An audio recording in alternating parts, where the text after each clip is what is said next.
नमस्कार। भारतीय सेना में विधि स्नातकों के लिए एक अत्यंत प्रतिष्ठित करियर अवसर की विस्तृत जानकारी लेकर हम उपस्थित हैं। भारतीय सेना ने अपनी जज एडवोकेट जनरल यानी कि JAJR एंट्री स्कीम के 124वें कोर्स के लिए आधिकारिक अधिसूचना जारी कर दी है। चलिए इस अवसर के बारे में सभी महत्वपूर्ण पहलुओं को समझते हैं। जी हाँ, ये उन सभी विधि स्नातकों के लिए एक असाधारण अवसर है जो अपने कानूनी ज्ञान को राष्ट्र सेवा और भारतीय सेना के गौरवशाली जीवन के साथ जोड़ना चाहते हैं। ये आपको सीधे एक अधिकारी के पद पर कमीशन प्राप्त करने का मार्ग प्रदान करता है। तो अगर आप एक योग्य लॉ ग्रेजुएट हैं और एक ऐसे करियर की तलाश में हैं जहां सम्मान, चुनौतियां और देश सेवा का एक अनूठा संगम हो, तो ये पूरी जानकारी आपके लिए ही है। भारतीय सेना ने अविवाहित पुरुष एवं महिला विधि स्नातकों से जज एडवोकेट जनरल शाखा में शॉर्ट सर्विस कमीशन के लिए आवेदन आमंत्रित किए हैं। आपको बता दें कि ये 124वां कोर्स है जिसका प्रशिक्षण अक्टूबर 2026 से प्रारंभ होगा। चलिए अब इस भर्ती प्रक्रिया के सबसे महत्वपूर्ण भाग यानी कि कुल रिक्तियों और पात्रता के मापदंडों पर विस्तार से बात करते हैं। ध्यान से सुने कि इस प्रतिष्ठित पद के लिए कौन आवेदन कर सकता है। इस कोर्स के लिए कुल 8 रिक्तियां अधिसूचित की गई हैं। ये ध्यान रखना बेहद जरूरी है कि ये 8 पद पुरुष और महिला दोनों ही उम्मीदवारों के लिए संयुक्त रूप से उपलब्ध हैं, जो इसे एक बेहद प्रतिस्पर्धी अवसर बनाता है। आइए अब पात्रता की शर्तों को एक एक करके समझते हैं। सबसे पहले आयु सीमा। उम्मीदवार की आयु 1 जुलाई 2026 को 21 से 27 वर्ष के बीच होनी चाहिए। आवेदक का अविवाहित होना अनिवार्य है। शैक्षणिक योग्यता की बात करें तो LLB डिग्री में न्यूनतम 55% अंक होने आवश्यक हैं और एक सबसे महत्वपूर्ण शर्त, उम्मीदवारों के पास CLAT PG 2025 का एक वैध स्कोर होना अनिवार्य है। इस पद के लिए चयन की प्रक्रिया कई चरणों में संपन्न होगी। तो अब हम आपको चयन प्रक्रिया के प्रत्येक चरण के बारे में विस्तार से जानकारी देंगे। प्रक्रिया का पहला चरण है आवेदनों की शॉर्टलिस्टिंग, जो पूरी तरह से CLAT PG 2025 स्कोर के आधार पर की जाएगी। शॉर्टलिस्ट किए गए उम्मीदवारों को 5 दिवसीय SSB इंटरव्यू के लिए बुलाया जाएगा। जो उम्मीदवार SSB में सफल होंगे उनका एक विस्तृत चिकित्सा परीक्षण किया जाएगा और अंत में सभी चरणों में आपके प्रदर्शन के आधार पर एक अंतिम मेरिट सूची तैयार होगी और चयनित उम्मीदवारों को ज्वाइनिंग लेटर जारी किए जाएंगे। सभी चयनित उम्मीदवारों को ऑफिसर्स ट्रेनिंग एकेडमी यानी OTA चेन्नई में 49 सप्ताह के एक बहुत ही कठोर प्रशिक्षण से गुजरना होगा। इस सफल प्रशिक्षण के बाद ही सेना में आपका शानदार करियर प्रारंभ होगा। ये भर्ती शॉर्ट सर्विस कमीशन के अंतर्गत है। इसका मतलब है कि अधिकारियों को शुरुआत में 10 साल की अवधि के लिए नियुक्त किया जाता है। इस अवधि को प्रदर्शन के आधार पर 4 साल और बढ़ाया जा सकता है। 10 साल की सफल सेवा के बाद योग्य अधिकारियों के पास स्थायी कमीशन यानी परमानेंट कमीशन का विकल्प भी उपलब्ध होता है।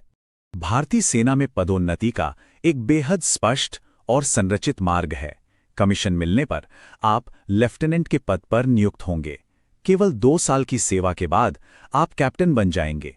6 साल की सेवा के बाद आप मेजर और 13 साल की सफल सेवा पूरी करने पर आप लेफ्टिनेंट कर्नल के प्रतिष्ठित पद पर पदोन्नत होते हैं। चलिए अब बात करते हैं वेतन और अन्य सुविधाओं की जो इस पद के साथ मिलती हैं। भारतीय सेना अपने अधिकारियों को एक बहुत ही आकर्षक वेतन और कई तरह के लाभ प्रदान करती है। आपकी ट्रेनिंग के दौरान भी आपकी वित्तीय सुरक्षा का पूरा ध्यान रखा जाता है। सभी कैडेट्स को प्रति माह 56,100 रुपये का एक निश्चित स्टाइपेंड दिया जाएगा।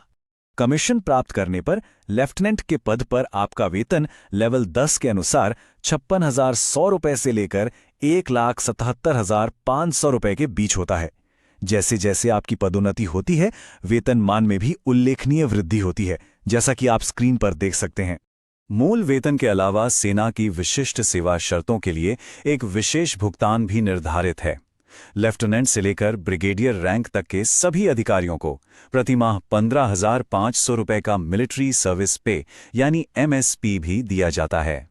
वेतन के अलावा आपको कई और भी भत्ते मिलते हैं। इनमें यात्रा के लिए ट्रांसपोर्ट अलाउंस, बच्चों की शिक्षा के लिए भत्ता और हॉस्टल सब्सिडी प्रमुख हैं। इसके साथ ही आपको सालाना 20,000 रुपये का ड्रेस अलाउंस और आपकी पोस्टिंग के स्थान के आधार पर फील्ड एरिया और हाई एल्टीट्यूड जैसे विशेष भत्ते भी दिए जाते हैं। और अब सबसे महत्वपूर्ण जानकारी, आपको आवेदन कैसे करना है। हम आपको आवेदन की पूरी प्रक्रिया और सभी महत्वपूर्ण तिथियों के बारे में बताएंगे। अब सबसे महत्वपूर्ण तिथियों पर विशेष ध्यान दें। ऑनलाइन आवेदन 27 जनवरी 2026 को दोपहर 3 बजे से शुरू होंगे और आवेदन करने की अंतिम तिथि है 27 फरवरी 2026 दोपहर 3 बजे तक। इस अंतिम तिथि को अच्छी तरह से नोट कर लें, क्योंकि इसके बाद कोई भी आवेदन स्वीकार नहीं किया जाएगा। आवेदन केवल और केवल भारतीय सेना की आधिकारिक वेबसाइट www.joinindianarmy.nec.in पर ही ऑनलाइन स्वीकार किए जाएंगे। कृपया किसी अन्य स्रोत या वेबसाइट का उपयोग न करें। आवेदन करने के लिए सबसे पहले वेबसाइट पर जाएं और ऑफिसर एंट्री सेक्शन पर क्लिक करके लॉगिन करें। यदि आप पंजीकृत नहीं हैं तो पहले अपना पंजीकरण पूरा करें। इसके बाद जैग एंट्री कोर्स का चयन करें और आवेदन पत्र को बहुत ही सावधानी पूर्वक भरें। सबमिट करने के बाद अपने आवेदन पत्र की 2 प्रतियां प्रिंट करके सुरक्षित रख लें। यदि आपको एसएसबी इंटरव्यू के लिए बुलाया जाता है तो आपको अपने सभी मूल दस्तावेज सत्यापन के लिए साथ लेकर जाने होंगे। इनमें आपका हस्ताक्षरित आवेदन पत्र, 10वीं का प्रमाण पत्र, एलएलबी की डिग्री और सभी मार्कशीट, CLAT PG 2025 का स्कोर कार्ड और बार काउंसिल पंजीकरण का प्रमाण पत्र शामिल हैं। हमारी सलाह है कि आप इन सभी की फोटोकॉपी के कुछ सेट भी पहले से तैयार रखें। चलिए, अब तक दी गई सभी महत्वपूर्ण जानकारियों को एक त्वरित सारांश के रूप में देख लेते हैं, ताकि कोई भी मुख्य बिंदु छूट न जाए। संक्षेप में, 21 से 27 वर्ष के अविवाहित विधि स्नातक जिनके LLM में 55% अंक और CLAT PG 2025 का स्कोर है, वे आवेदन कर सकते हैं। अंतिम तिथि 27 फरवरी 2026 है। वेतनमान बहुत ही आकर्षक है, जिसमें कई भत्ते भी शामिल हैं।